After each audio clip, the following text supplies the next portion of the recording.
Quick little video of how I'm using this to generate mana and prepare to die. Welcome. We get these as a reward, right, at some point. And we also got the mana spreader and the mana pools. Well, what I needed to do was make a wand of the forest. You're going to need this to bind different Botania parts together. If you've never used Botania, this is going to be a quick little guide to help you on your road to success. To make the wand of the forest, you got to start with a living wood twig. We get these as a reward for something as well. 2 living wood logs, boom, you get the twig. Toss the twig in a mixer with a piece of white dye, and you'll get the wand of the forest. All right, so how does this thing generate mana? Boom, you have to put it on dirt, right? And then we get the mana spreader, like I said, and we'll get a mana pool. So if you take the wand of the forest and you set the mode on this to bind mode, shift, right click, changes the mode. Shift on the mana spreader. Shift click on the mana pool. Shift on the Gourmarylis, that thing. Shift to there. Boom. See, they're all linked together now. And if you feed this dude, he makes mana. Cool. But if you consistently feed him the same food, notice how the sound changes? He's less effective. So you need to switch up the food that you give him. I'll leave this here right now, and I'm going to take you on a little walkthrough of my setup of what I'm doing in this pack to generate mana.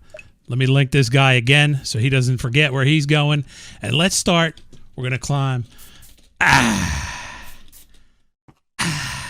Real simple, like. We're going to climb up here so you can get an overview of what this setup looks like in case you want to put this in your world. Overview's over.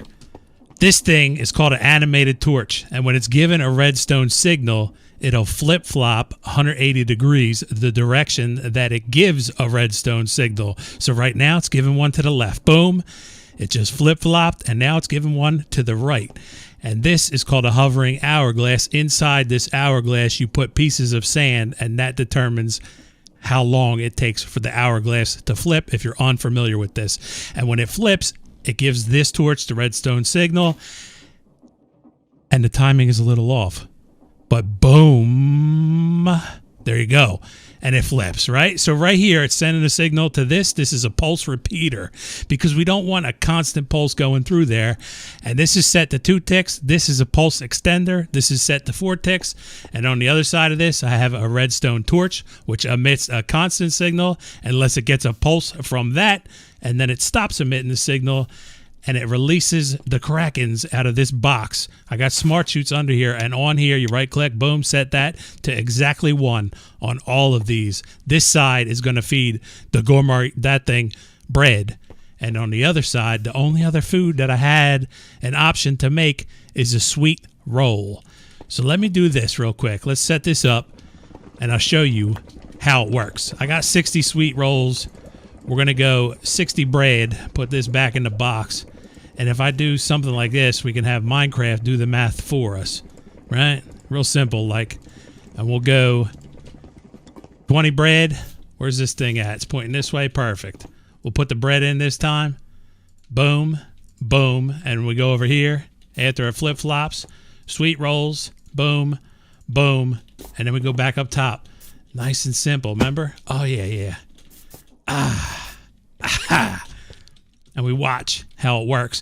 Now the problem, not the problem, but what's going to happen here is once these redstone signals release the chutes, it's going to store 1 in the chute. So nothing's going to happen at first. But now it happens.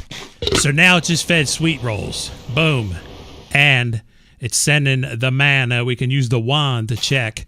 The mana spreader is empty. The mana pool is getting mana. It doesn't generate a lot, but it generates some for now. So I'm still unsure if I want to fully automate this, like make the sweet rolls automated, make the bread automated. Boom, now it's feeding bread. And you hear how it burped at the end? And you can see the mana spreader was kind of full, almost. And I think I could put less sand in here. Right now, like I said, I have 24. I was unsure on it matters on how much haunches you would get from the food normally. I don't know how it's set in this pack, but sweet rolls will give more than the bread.